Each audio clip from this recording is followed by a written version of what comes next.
제가 요즘 천국 시리즈를 설교하고 있습니다. 오늘이 17번째입니다. 하나님은 저와 여러분이 죽어서 가는 천국이 아니라 이 땅에서도 천국을 맛보고 누리면서 살아가기를 원하십니다. 우리 성도들 중에는 이미 이 땅에서 천국을 맛보고 계신 분이 계세요. 반대로 아직 지옥 같은 그런 인생을 사는 분이 계세요. 대다수는 이 과정 가운데 있어요. 지옥에서 천국으로. 그런데 우리 성도들이 꼭 누려야 될 것이 일터의 천국입니다. 왜냐하면 성도님들이 가장 많은 시간을 보내는 게 일터예요. 이 자리에 계신 모든 분들은 다 일을 하시죠. 여러분의 직장이 일이고 가게 터가 일이죠. 요즘은 가사라고 그러죠. 그래서 어머니가 아이를 기르는 것도 가사고, 할머니가 손질 보면 또 국가에서 돈이 나온다는 얘기도 제가 들었어요. 또 은퇴하신 장로님들, 은퇴하신 그런 사회인들이 자원봉사를 하면서 끝까지 일을 하는 아름다운 모습을 보게 됩니다. 그런데 일이 사람들이 막 지겨워해요. 근데 원래 일은 기쁨이었습니다. 데렉 키드너라는 신학자가 에덴에 대한 글을 쓰면서 이렇게 얘기를 했어요. 하나님이 에덴 동산을 만드실 때 모든 것을 보기 좋게 만들었대요. 그 중에 최고로 보기 좋았던 게 일하는 기쁨이었다는 거예요. 여러분 한번 물어볼게요. 하루 종일 방에서 뒹굴면서 노는 게 좋으세요? 막 일하면서 사는 게 좋으세요? 당근이죠. 다 일을 할 때 쾌감, 또 옆에서 이렇게 일을 열심히 몰두해서 하는 사람을 딱 보면요, 신성해 보여요. 멋있어 보입니다. 그래서 인간은 일하도록 창조되어 있고 일하는 기쁨이 최고였는데 언젠가부터 그게 노동이 돼버렸어요. 그 사람들이 일을 지겨워하고 안 하려고 그럽니다. 그런데 오늘 성경에 보면은 일터에서 천국을 누린 사람이 나옵니다. 이분을 통해서 저와 여러분이 지금 다 일하죠. 저도 이 교회가 저의 일터고 다 일하고 계세요. 그 일이 지겨운 게 아니고 목구멍이 포도청이라 억지로 하는 돈 버는 일이 아니라 이 땅에서 의미 있고 행복하고 즐겁게 천국을 누리며 살아가시는 여러분 되시기를 예수의 이름으로 축원합니다. 우리 1절 2절 읽고 시작하겠습니다. 시작. 요셉이 이끌려 애굽에 내려가매 바로의 친위장 애굽 사람 보디발이 그를 그리로 데려간 이스마엘의 사람 손에서 요셉을 샀습니다. 요셉의 직장이 바뀌는 순간이에요. 요셉은 증조 할아버지도 농사꾼이었어요. 대대로 농사꾼인 이 집안에서 아버지의 특별 은총을 받아서 채색 옷을 입고 형들을 감시 감독하는 그러한 일을 했었어요. 근데 이제 형들이 팔아넘기면서 인생이 확 뒤바뀌고, 그냥 보세요. 노예로 팔려가는. 오늘날은 노예라는 직업은 없지만 그냥 어느 한 집에 주인이 사서 노예로 부려먹는, 월급이 있었겠어요? 하루 세끼 밥이나 줬겠죠. 아주 그냥 추락을 해버립니다. 우리가 이제 살다 보면은 좌천되기도 하고 잘리기도 하고 이런 일을 겪을 때 많은 분이 막 옥상에서 투신 자살하기도 하고 막 그러잖아요. 그런데 요셉은 전혀 다른 반응을 보입니다. 이런 걸 우리가 배워야 돼요. 2절입니다. 한번 읽어보겠습니다. 시작. 여호와께서 요셉과 함께 하심으로 그가 형통한 자가 되어 그의 주인 애굽 사람의 집에 있으니. 전혀 다른 모습이죠. 추락했는데 별 볼 일 없는 노예라는 그러한 자리로 떨어졌는데 여호와께서 요셉과 함께 하심으로 형통한 자가 되는 거예요. 한번 따라서 여호와께서 요셉과 함께 하심으로. 성경에서 말하는 여호와는 언약의 하나님이에요. 하나님이라고 쓸 때가 있고 여호와로 쓸 때가 있어요. 하나님은 영어로 가시고 여호와는 롤드라고 그럽니다. 하나님이 요셉과 함께 하시는 거예요. 그때 요셉 형통하시는 거예요. 이것을 임마누엘 체험이라고 그럽니다. 임마누엘이 무슨 뜻이죠? 예수님의 이름이죠. 하나님이 이제 이스라엘을 떠나시고 하나님과 이렇게 원수된 시절이 있었어요. 그때 예수가 오십니다. 이 땅에서 임마누엘로 사셨어요. 임마란 말은 곁에 함께란 뜻이에요. 예수님이 육신으로 오셔서 그냥 제자들과 같이 사셨어요. 12제자랑 같이 밥 먹고 창녀들에게 복음 전하시고 문둥이 병 고쳐주시면서 우리와 함께 사셨어요. 그리고 그 예수 곁에 있던 자들은 다 치유를 받고 회복을 받는 그런 덕을 누렸어요. 예수가 죽으시고 이제 승천하셨죠. 누가 오셨어요? 보혜사 성령님, 파라클레토스. 보혜사 파라클레토스란 말은 옆에 계신 분이에요. 그러니까 예수님이 영을 보내셔서 성령님과 함께 우리가 살아가죠. 그래서 이 자리에 계신 분들 중에는 성령님과 함께 이런 임마누엘 의식으로 살아가는 분들이 많이 계실 거예요. 그리고 결국에는 우리가 영이 아니라 하나님의 육신을 직접 보면서 우리가 새 육신을 입고 하나님과 함께 살아가는 날이 옵니다. 계시록 21장 3절 4절이죠. 읽어보죠. 시작. 내가 들으니 보좌에서 큰 음성이 나서 이르되 보라, 하나님의 장막이 사람들과 함께 있음에 하나님이 그들과 함께 계시리니. 하나님이 우리와 함께 장막에서 사는 하나님의 나라로 우리가 새 육신을 입고 들어가서 그냥 영으로 보는 게 아니라 내 눈으로 하나님을 직접 보면서 영원히 살아가는 그날이 우리에게 기다리고 있단 말이에요. 그러니까 하나님은 여기 계신 아버지 어머니들이 이제 추석 때 얘기가 나오니까 막 손주들하고 함께 계시고 싶으죠? 다 자식들과 함께 계신 게 부모님의 소원인 것처럼 아버지가 그러신, 하나님 아버지가 우리랑 다 같이 살고 싶어 하시는 거예요. 그러나 이 땅에서는 우리가 임마누엘 하나님과 함께 영으로 함께 있는 거죠. 요셉은 하나님과 함께 있는 거예요. 그걸 임마누엘 의식, 임마누엘 체험이라고 그래요. 예수를 믿고 나면 이 말을 자꾸 듣죠. 하나님이 함께 계신다. 크리스마스 땐 임마누엘, 임마누엘 찬양을 하면서 하나님이 함께 계신다. 예수를 믿고 나면 한동안 그런 것들을 체험을 못합니다. 그런데 요셉은 이렇게 팔려가는 충격을 받은 거예요. 사람이 언제 이렇게 영적이 되어서 보이지 않는 우리 하나님의 영과 동행하는 그런 눈이 떠지느냐 하면 이렇게 요셉처럼 팔려가고 추락하고 이런 인생의 어떤 혼이 나가는 그런 아픔을 겪을 때 눈이 확 뜨이면서 하나님과 확 친해집니다. 저도 대학교 3학년 때 예수 믿고 나서 전혀 이런 체험이 없었어요. 하나님이 나랑 함께 하신다. 가끔 뭐 불 받고 은혜 받고였지만 제가 스위스에 선교사로 가서 거기 독일어권이에요. 독일어도 저도 서툰데 집사람은 또 임신까지 해서 배가 불러오르고 쥐꼬리만한 선교비를 가지고 살아가는 스위스 산골짜기에서 살아가면서 참 외롭고 힘들었어요. 근데 저는 거기서 매일 아침 하나님이 내 코앞에 있는 걸 느꼈어요. 너무너무 신기했어요. 하나님이 내 코앞에 와 계시더라고요. 무슨 말만 하면 즉각 응답을 주시고, 하나님 이거 필요해요 그러면 즉각 어떻게 한국에서 막 날라와요. 막 스위스 사람들이 갖다 주고. 그때 제가 가장 외롭고 어렵고 힘든 상황에서 하나님과 임마누엘, 하나님과 함께하는 그런 문이 열려버린 거예요. 그게 지금 35년 전인데 지금은 더 많이 하나님과 함께하는 그런 체험을 하고 있죠. 하나님과 함께하는 이 임마누엘 의식은 평생 배워야 되고 훈련해야 돼요. 그러면 무서울 게 없습니다. 어떤 일이 일어나도 옆에 계시니까 우리 하나님과 대화하면 다 풀어주시고 다 알려주시는 그런 놀라운 신앙생활을 요셉이 노예 생활로, 이 어린 요셉이 하나님과 함께하는 그런 문이 열려버린 거예요. 오늘 이 자리에 계신 여러분들에게도 하나님과 함께 사는 놀라운 일이 일어나기를 축원합니다. 근데 왜 하나님은, 거의 노예들이 많았을 텐데 왜 요셉만 함께 하셨을까요? 그 이유는 언약 때문에. 아까 얘기했잖아요.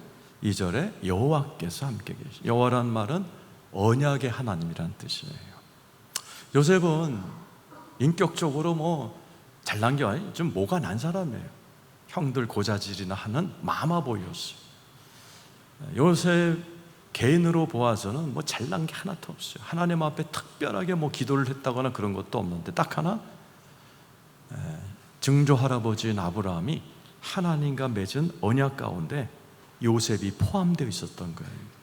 창세기 17장 7절입니다. 시작. 내가 내 언약을 나와 너 및 내 대대 후손 사이에 세워서 영원한 언약을 삼고 너와 내 후손의 하나님이 되리라. 요셉이 태어나기 전에 하나님과 요셉의 증조 할아버지 아브라함 사이에 이 언약을 맺은 거예요. 이게 유명한 할례 언약이죠. 이것을 통해서 하나님 약속하셨어요. 아브라함, 네 대대 후손 모든 후손에게 내가 하나님이 되어 주리라. 이 엄청난 약속이 있었던 거예요. 그래서 창세기는 아브라함의 집안 얘기예요. 4대 집안이에요. 아브라함, 이삭, 야곱, 요셉. 옛날에 이 성경 읽을 때만 해도 4대가 드물었는데 요즘은 100세 시대가 돼서 증손자 보는 분들이 많아요. 유호삼 장로님 저기 계신데 얼마 전에 증손녀 나셔서 너무 행복해 하시더라고요. 그것은 샘플이에요. 아브라함의 집을 하나의 믿음의 조상 샘플로 두셔서 내가 이런 식으로 너희들을 이끌어 갈 것이다, 이렇게 우리에게 가져다 주는 하나의 신앙의 모델입니다. 이 아브라함이 하나님과 맺은 언약 때문에 요셉은 잘난 거 하나도 없는데 저기 노예로 팔려갔을 때 하나님이 언약에 충실하시기 때문에 요셉과 함께 하시는 거예요. 그 아들 이삭도 흉년이 들어서 많은 사람들이 애굽으로 다 갈 때 하나님이 애굽에 가는 요셉에게, 이삭에게 나타나서 뭐라? 애굽 가지 마, 그랄로 가. 그러면서 뭐라고 그래요? 이는 네 아비 아브라함과 내가 맺은 언약 때문이다. 그러면서 그랄로 가게 하셨고, 성경은 거기서 이삭이 100배나 축복받는 이야기가 잘 써 있는 거예요. 그러니까 여러분이 갖고 다니는 이거 언약책이에요. 구약, 신약. 그러니까 예수를 믿는다면 언약을 잘 알고 계셔야 돼요. 요셉은 잘난 거 하나도 없지만 언약 가운데 있었기 때문에 이 축복을 받아버리는 거예요. 여러분 부러우시죠? 근데 여러분의 집안 얘기를 하고 있는 겁니다. 갈라디아서 3장 9절이죠. 시작. 그러므로 믿음으로 말미암은 자는 믿음이 있는 아브라함께 복을 받느니라. 믿음이 있는 자, 믿겠습니다. 예수 믿는 분 아멘 해보세요. 예수를 믿는 분은 아브라함의 자손이 된 것을 굳게 믿으시길 축원합니다. 이게 설교를 들어야 되는 이유예요. 그래서 여러분이 자라면서 그렇게 목사님들이 아브라함, 이삭, 야곱, 요셉을 줄기차게 하는 이유가 우리 집안 얘기이기 때문에 그런 거예요. 믿으시면 아멘 해보세요. 그래서 저와 여러분은 하나님의 언약 백성 된 거 믿으시길 축원합니다. 우리 옆에 분에 축복하세요. 믿거나 말거나 아브라함의 자손이십니다. 한번 해보세요. 그래서 언약 백성 된 우리들은 언약을 따라 살아야 돼요. 자, 지금 주일 성수하는 것도 하나님과의 언약이에요. 언약 백성은 일주일에 한 번 하나님께 예배를 드리도록 언약을 맺었어요. 성찬식, 다른 이름은 피의 언약식이에요. 예수 믿는 자들은 반드시 성찬에 참여해야 돼. 그래야 하나님이 나와 함께 하시는 놀라운 은혜가 계속될 줄로 믿습니다. 자, 요셉이 별 볼 일 없지만 언약 때문에 하나님이 그 노예의 현장에 함께 하셨듯이 여러분 중에 노예는 없지만 뭐 사람 따라서 지금 뭐 인생의 굴곡이 있어요. 그럼에도 불구하고 하나님이 지금 나와 함께 하시는 그 굳건한 언약을 주신 하나님께 우리 감사 박수 올려드리겠습니다. 오늘 찬양대가 가사를 잘 선택했어요. 고난이 축복이 되고 간증이 되는, 그게 언약 때문에 그런 겁니다. 여러분의 그런 은혜의 길을 축원합니다. 3절 4절 읽겠습니다. 시작. 그의 주인이 여호와께서 그와 함께 하심을 보며 또 여호와께서 그의 범사에 형통하게 하심을 보았더라. 아이고, 좀 전만 해도 요셉이 하나님과 개인적으로 동행을 해요. 아무도 몰라요. 개인적인 신앙생활. 근데 세월이 지나니까 사장님이 보는 거예요. 주인이 여호와께서 그와 함께 하심을 보며 그랬어요. 새로 들어온 노예가 이게 하나님과 함께 하는 게 보이는 거예요. 또 여호와께서 그의 범사에 형통하게 하심을 보는 거예요. 그러니까 이게 신앙생활의 발전에 따라서 개인적으로 있던 나의 신앙생활이 이제는 옆에 사람들이 보는 그런 신앙으로 이렇게 자라가기 시작하는 거예요. 저와 여러분이 꼭 들어야 될 말이기도 해요. 이것은 아브라함의 집안 사람들이 다 들었어요. 창세기 21장 22절입니다. 증조 할아버지부터 이 말을 듣고 살았어요. 시작. 그때 아비멜렉과 군대 장관 비골이 아브라함에게 말하 이르되 네가 무슨 일을 하든지 하나님이 너와 함께 계시다. 아브라함 농사꾼이에요. 그런데 아비멜렉은 왕 정치인이죠. 군대 장관 비골. 여러분, 성도들 중에 제일 예수 믿기 어려운 분들이 군인들이에요. 굉장히 거칠어요, 사람들이. 근데 그런 사람들 눈에도 농사꾼 아브라함이 하나님과 함께 있는 게 보이는 거예요. 그 아들 이삭도 들었어요. 야곱도 들었어요. 오늘 증손자 요셉이 드디어 이 말을 듣기 시작하는 거예요. 이 집안은 샘플이에요. 저와 여러분이 아브라함 자손으로서 여러분들도 다 들으셔야 돼요. 이런 말 듣고 계신가요? 여러분의 아들, 딸들이 여러분을 보면서 아빠, 엄마, 정말 아빠, 엄마는 진짜 같아. 하나님이 함께 하시는 게 부인할 수가 없어. 나도 아빠, 엄마처럼 믿을래. 이 말을 들어야 돼요. 반대로 여러분들이 죽기 전에 여러분의 아들, 딸들이 하나님과 함께 계심을 확인하고 돌아가셔야 돼요. 그래야 아이들이 신앙을 떠나지 않습니다. 100세 시대니까 손주.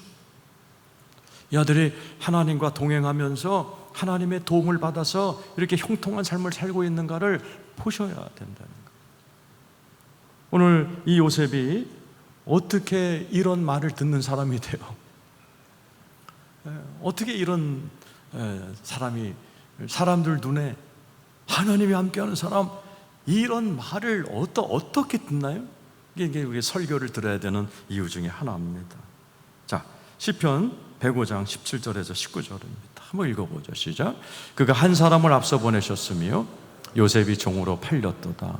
그의 발은 착고를 차고 그의 몸은 쇠사슬을. 맘마보이로 잘 살던 요셉이 인생은 여러분 아무도 장담 못해요. 추락을 하죠.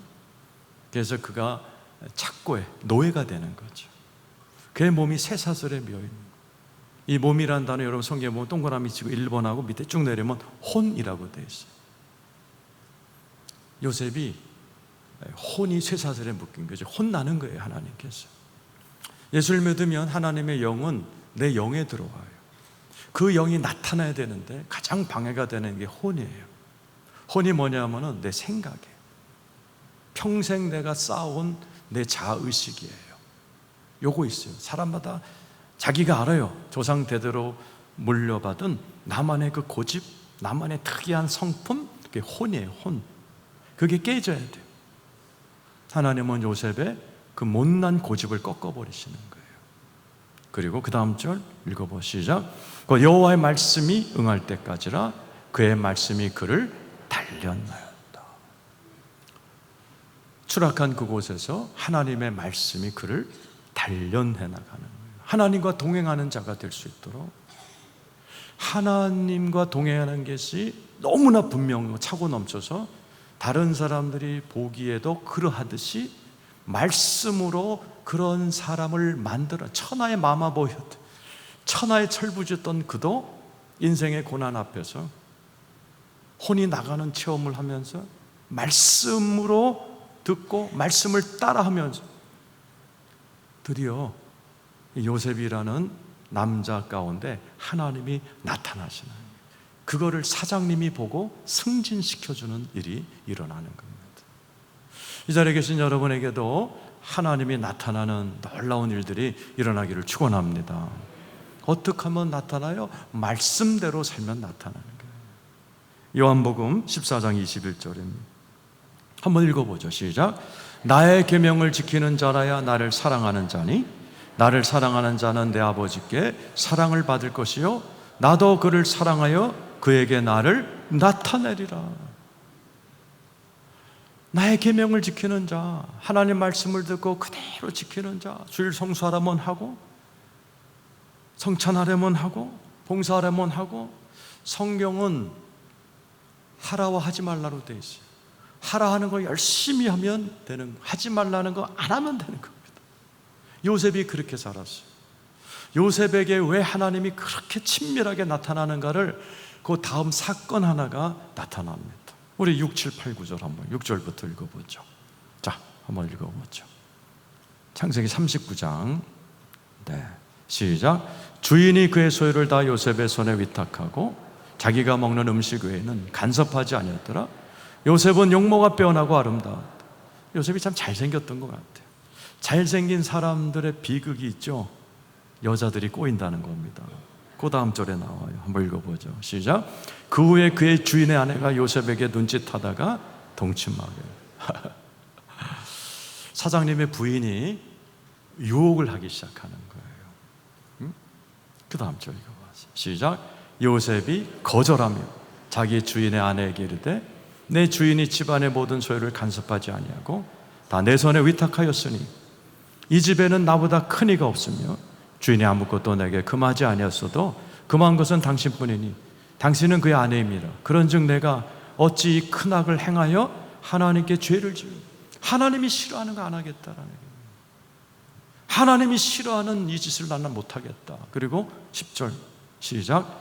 여인이 날마다 요셉에게 청하였으나 요셉이 듣지 아니하여 동침하지 아니할 뿐더러 함께 있지도 않아. 요셉은 철저하게 하나님이 하지 말라는 거 안 하는 거예요. 하라는 것만 하는 거예요. 이게 하나님이 나타나시는 사람의 모습이에요. 오늘 이 자리에 계신 분들도 그렇게 설교를 들으면서 하라는 거 열심히 하셔야 돼요. 하지 말라는 거 안 하셔야 돼요. 성경에 보면은 하나님께서는 여러분이 잘 되기를 너무나 원하셔서 너무나 간단하게 잘 되는 법을 가르쳐 주시고 그대로 하면 돼요. 예를 들어 에베소 6장 1, 2, 3절에 너희가 이 땅에서 부모를 공경하라. 그러면 땅에서 잘 되고 장수한다 그랬어요. 땅에서 잘 되는 거 얼마예요? 돈 많이 버는 거죠. 장수, 백수까지 사는 거죠. 이 축복을 뭘 하면 돼요? 부모를 공경하면 된다는 거예요. 얼마나 심플해요. 고시를 패스라도 아니고 뭐 투잡을 뛰어라도 아니고 부모 공경해라. 부모를 공경하는 게 세 가지 액션이라고 그랬죠. 아버지 어머니에게 먹을 걸 드리고 잠잘 곳 제공하고 사람들이 있는 공공장소에서 아버지 어머니를 칭찬하는 것이라고 그랬어요. 그거 하고 계신가요? 근데 많은 분들이 사람들, 친구, 동창들 모인 데서 아버지 어머니에 대해서 침묵하는 사람 많아요. 평생 쟤는 지네 집안 얘기 안 해. 이런 애들 많아요. 어떤 사람은 아버지 어머니를 칭찬하는 게 욕을 합니다. 저주합니다. 하나님은 너무 쉽게 써놨어요. 부모를 공경해. 사람 있는 데서 니네 아버지 어머니 자랑 좀 해. 그러면 땅에서 잘 되고 장수해. 너무 심플하게 써놨는데 안 하는 거예요. 하라는 것은 하고 하지 말라는 것 안 하는 거예요. 요셉처럼 막 여자들이 막 유혹할 때 치아라. 하나님이 싫어한다. 다 하지 말고 하지 말고 이게 너무 중요한 거예요. 오늘 자리에 계신 여러분, 여러분의 부모님들을 정말 여러분이 존중하시기를 축원합니다. 세상에 제일 바보가 옆집 아버지를 막 부러워하면서 자기 아버지를 무시하는 사람들, 정말 바보들이죠. 자꾸 제가 연습을 시켜야 되겠어요. 왜? 여러분 잘 되고 장수해야 되니까. 한번 따라서 했어요. 세상에서 제일 훌륭한 부모가 우리 부모님입니다. 세상에서 제일 멋진 남편이 우리 남편입니다. 세상에서 제일 좋은 아내가 우리 마누라입니다. 갑자기 말이 쏙 가라앉았어요. 평소에 안 한다는 얘기예요. 한번 따라하세요. 세상에서 제일 좋은 교회는 우리 교회입니다. 세상에서 제일 좋은 목사는 우리 목사님입니다. 에? 기분 나쁘세요? 자꾸 그렇게 해야 돼요. 여러분, 우리 교회 좋은 교회입니다. 우리 교회는 간증이 있어요. 죽었다가 산 교회예요. 그래서 제가 이번 주 화요일 날 목회자 모임에 초청을 받았습니다. 처음으로 강의 제목을 받았어요. 행복한 목회를 어떻게 하는지 가르쳐 달라는 거예요. 처음 이런 제목을 받았어요. 제가 우리 교회 올 때는 다들 말렸어요.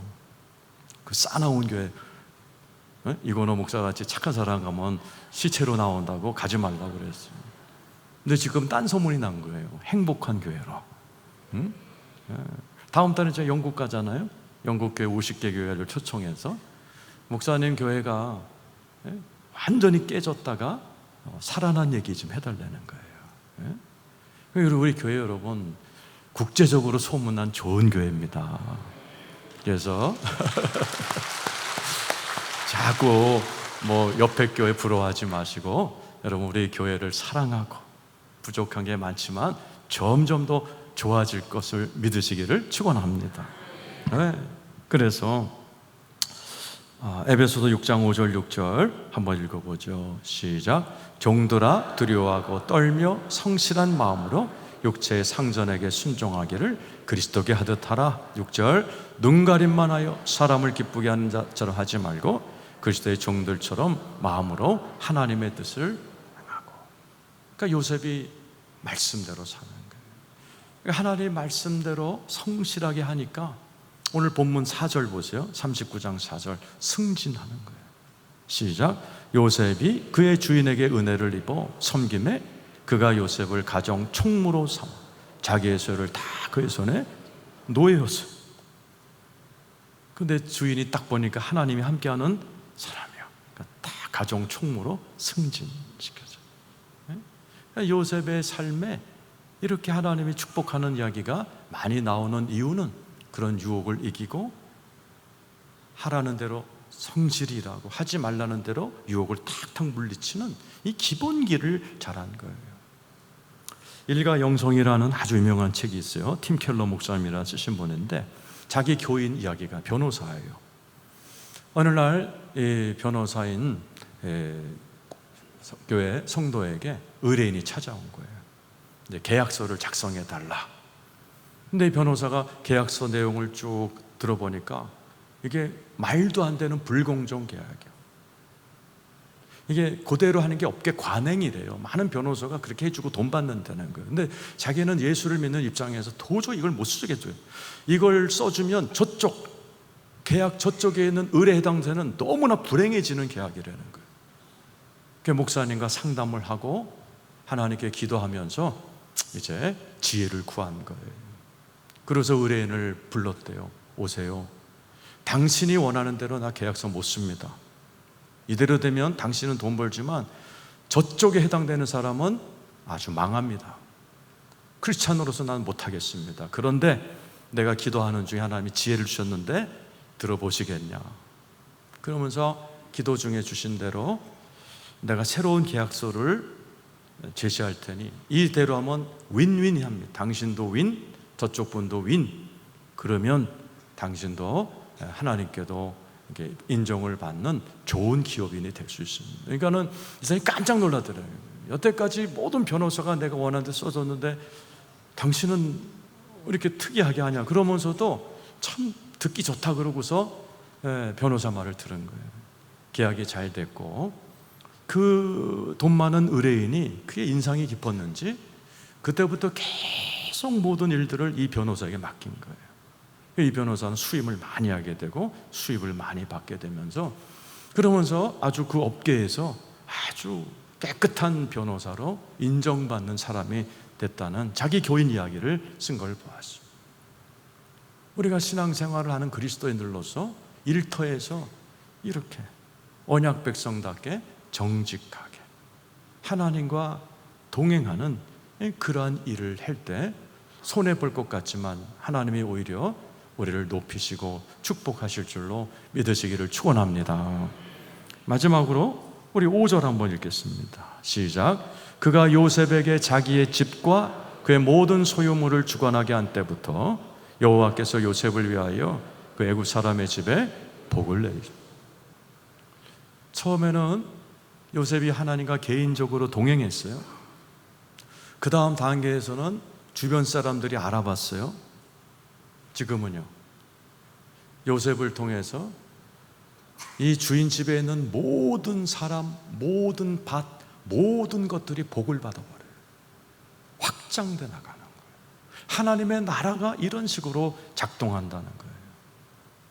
하나님의 복이 다 흘러가는 거예요. 여호와의 복이 그의 집과 밭에 있는 모든 소유에 미쳐버리는 거예요. 하나님은 저와 여러분에게 일을 주셨어요. 단순히 먹고 사는 돈을 벌라는 게 아니에요. 그걸 뛰어넘으라는 거예요. 하나님이 원하시는 일은 이런 거예요. 나 일을 통해서 나와 내 주변에 있는 사람들이 먹고 살고 복을 받는 그런 통로가 되는 것이 하나님의 우리에게 일을 주시는 그런 목적인 줄로 믿습니다. 에베소서 2장 10절이죠. 한번 읽어보겠습니다. 시작. 우리는 그가 만드신 바라 그리스도 예수 안에서 선한 일을 위하여 지으심을 받은 자니 이 일은 하나님이 전에 예비하사 우리로 그 가운데서 행하게 하여. 우리 모두에게 다 일을 주셨어요. C.S. 루이스라는 분에게 있어요. 호흡이 있는 사람은 다 그 사람에게 하나님의 계획이 있고 할 일이 있다 그랬어요. 여러분 다 호흡하시죠? 여러분들은 다 할 일이 있고 다 의미가 있고 계획이 있는 분들이에요. 그렇다면은 내가 하는 일이 단순히 돈 벌고 먹고 사는 거라면 동물과 다를 게 없는 거예요. 하나님 우리에게 주는 일은 하나님 나라를 이루어 나가는 하나님의 도구이며 여러분의 직장은 무대예요. 무대. 하나님이 여러분을 통해서 일하시는 멋진 무대가 여러분의 일터라는 겁니다. 근데 이제 많은 분들은 자기 일을 만족하지 않습니다. 따분해합니다. 톰 넬슨이라는 분이 준 Work Matters라는 분이, 한국 책은 없어요. 거기에 미국 구급 공무원 얘기가 나옵니다. 목사님 찾아온 거예요. 목사님, 공무원이 내 체질에 안 맞아요. 허구한 날 앉아갖고 그냥 맨날 우리 동네 지도 보면서 뭐 금이나 굽고 앉아있고, 아우 난 이 일 체질에 안 맞아서 그만둘래요. 사표 쓰겠는데 목사님 마지막으로 기도 받으러 왔어요. 그랬더니 목사님께 오늘 제가 한 얘기를 들은 거예요. 각자의 일은 하나님의 선한 의도가 있다. 그 의미를 깨달아라. 그리고 기도해 주신 거예요. 이분이 사표를 쓰려다가 이제 기도를 한 거예요. 하나님, 나 지금 적성에도 안 맞는 것 같은 이 구급공무원 이 직장이 나에게 무슨 의미가 있습니까? 할 때 하나님께서 감동을 주신 거예요. 너의 그 일을 통해서 네 동네가 하나님의 나라로 밝아지고 환해지도록 내가 너를 거기에 뒀다라는 거예요. 이분이 그 얘기를 하나님께 듣고 나서는요, 그때부터 자기 관할 구역을 돌아다닌 거예요. 보니까요, 막 횡단보도가 없어갖고 노인들이 삥 돌아가는 걸 본 거예요. 자기에게는 횡단보도 만들 권한이 있는 거예요. 그래서 자기의 권한으로 횡단보도를 만들어서 다 노인들이 막 지나가는 걸 보면서 막 고맙다는 얘기를 듣고, 자기 관할 구역의 주차장에 막 쓰레기가 쌓이는 걸 보고 자기가 그걸 또 딱 자기 권한으로 싹 치워버리니까 동네가 깨끗해지고, 그러면서 자기가 하나님이 나에게 이런 권한을 주셨고 이런 좋은 공공선을 이룰 수 있는 직장을 주셨구나, 매일마다 하나님 앞에 감사하면서 일을 하는 성도님의 그 이야기를 쓴 걸 제가 읽은 적이 있어요. 여러분, 똑같은 일을 해더라도 자기 일의 의미를 발견한 사람은 행복합니다. 자기 하던 일의 의미를 모르고 이것 때문에 돈이나 벌어야지 하는 사람은요, 그 일이 지겹고 짜증나고 막 사표 쓰고 싶은 거예요. 하나님께서 여러분 한 분 한 분에게 그 자리에 주신 이유는 하나님께서 여러분을 통해서 하나님의 나라가 여러분을 채널 통로 삼아서 많은 사람들에게 하나님의 선하심을 공급하는 하나님의 도구가 되시기를 원하십니다. 오늘 이 요셉은 계속해서 이제 지경이 넓어져요. 조금 있으면은 누명을 써서 감옥에 가지만은 거기서도 하나님과 동행하면서 이제 더 정치 영역에 있는 큰 사람들을 섬기는 자가 돼요. 그리고 잠시 후에 바로 왕 앞에서 알아봐요. 바로가 너와 같이 하나님의 영에 감동된 자가 어디 있느냐. 창세기 41장 38절이죠. 자, 시작. 바로가 그의 신하들에게 이르되 이와 같이 하나님의 영에 감동된 사람을 우리가 어찌. 그래서 뭐라고? 이 나라를 다스려라. 노예 생활로 한 집안에 일했던 그가 하나님과 동행하면서 하나님이 하라는 거 하고 하지 말라는 거 안 하는 언약 백성답게 살더니 점점 하나님이 이분의 지경을 넓혀준 거예요. 7년 흉년 때 나라 전체를 먹여 살리는 하나님의 통로가 되어버리는 거예요. 오늘 여러분에게 그런 은혜가 있기를 축원합니다. 오늘 말씀을 정리합니다. 여러분이 어떤 일을 하시건 하나님이 함께 계심을 믿으시기를 축원합니다. 그리고 언약 백성답게 말씀 따라 하라는 거 열심히 하시고 하지 말라는 거 안 하시는 삶을 살아갈 때 하나님이 여러분을 통해 나타나는 것을 가족들이, 자녀들이, 주변 사람들이 꼭 보게 될 줄로 믿습니다. 그리고 우리를 통해서 우리 주변 사람들이 복을 얻는 하나님 나라의 통로로 멋지게 쓰임받다가 하나님께 칭찬받는 우리 모두가 되기를 축원합니다.